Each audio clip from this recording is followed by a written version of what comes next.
Hi Sunday happy Sunday எல்லாருக்கும். இன்றைக்கி morning breakfast பார்த்திங்கன்னா கொஞ்சம் ஹெல்த்தியாக இருக்கட்டும்னு சொல்லிட்டு கருவேப்பிலை போட்டு தக்காளி சட்னி மாதிரி அரைச்சேன் தோசைக்கு. நல்லா இருந்துச்சு, டேஸ்ட்டாக இருந்துச்சு.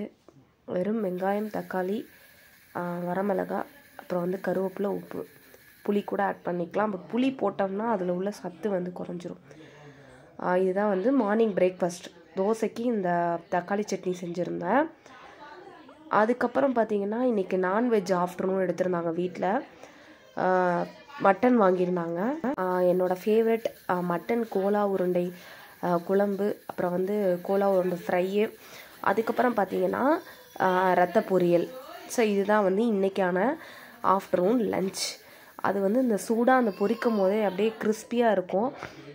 இதில் பார்த்திங்கன்னா நம்ம கடலப்பருப்பு நல்லா வேக வச்சு போட்டோம்னா அது ஒரு டேஸ்ட்டாக இருக்கும். ரத்த பொரியல் செம்மையாக இருந்துச்சு. இதுதான் எங்கள் வீட்டில் இன்றைக்கி ஆஃப்டர்நூன் லன்ச். ரத்த பொரியல் சூப்பராக இருந்துச்சு. அதை கடலப்பருப்பு நம்ம நிறையா போட்டால் தான் அந்த டேஸ்ட்டு நல்லாயிருக்கும். நெக்ஸ்ட்டு பார்த்திங்கன்னா கொஞ்சம் நேரம் கழித்து லெமன் ஜூஸ் ப்ரிப்பேர் பண்ணேன். லெமன் ஜூஸ் கொஞ்சம் நல்லது, immunity booster. So lemon juice எல்லாருக்கும் போட்டு கொடுத்தேன்.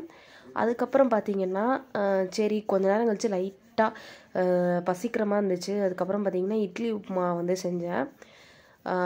மார்னிங் செஞ்சதுலேயே இட்லி இதெல்லாம் ஊற்றிருந்தாங்க வீட்டில். அதுலேயும் கொஞ்சம் பேலன்ஸ் இருந்துச்சு. அதனால் இட்லி உப்புமா செஞ்சு சாப்பிட்டேன்.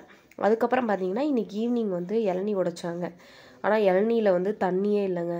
அது ஒரு காய் மாதிரி தான் இருந்துச்சு. அதுக்கப்புறம் அப்படியே வச்சுட்டோம். ஸ்நாக்ஸ் பார்த்திங்கன்னா இன்றைக்கி நீர் உருண்டை தான் இன்றைக்கி ஸ்நாக்ஸ். பச்சரிசியை நல்லா வேக வச்சுட்டு அதுக்கப்புறம் பார்த்திங்கன்னா நல்லா செவ்வாப்பிள்ளையார் செய்வோம் இல்லையா, வைக்கோலில் வேக வச்சு, எனக்கு இந்த கீழே வைக்கிற அந்த தட்டு தான் சாப்பிடுவேன்.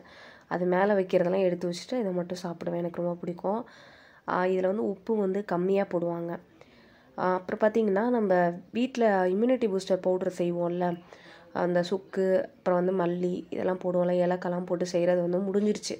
அதனால் அது காய வச்சுருந்தோம். இந்த ரெசிபி வேணுனாலும் நம்ம வீடியோ போட்டிருக்கேன் பாருங்கள், சேனலில் இருக்குது. இதுதான் நீர் கொழுக்கட்டை. இந்த கீழே உள்ள தட்டு மட்டும் தான் நான் சாப்பிடுவேன். அது ஃபுல்லாக சாப்பிட மாட்டேன், பாதி சாப்பிடுவேன்.